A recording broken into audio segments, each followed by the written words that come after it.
ব্ৰহ্মপুত্ৰৰ বুকুৱেদি বৰ্তমান ব্ৰহ্মপুত্ৰ খৰালি কালত পূৰা শুকাই গৈছে। বাৰিষা কালত ইয়াত যথেষ্ট পানী থাকে।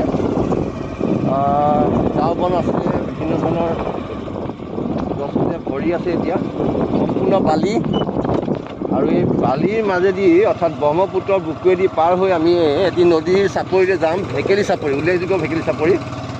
আৰু আমাৰ ভেকেলি চাপৰিৰ পৰা আমাৰ বিদ্যালয়লৈ যথেষ্ট সংখ্যাৰ ছাত্ৰ ছাত্ৰী আহে। আমাৰ এইবাৰ প্ৰায় 10গৰাকীমান ছাত্ৰ ছাত্ৰীয়ে এইবাৰ আমাৰ বিদ্যালয়ৰ পৰা মেট্ৰিক দিব। তেওঁলোকৰ খা খবৰ ল'বৰ বাবে আহিছোঁ।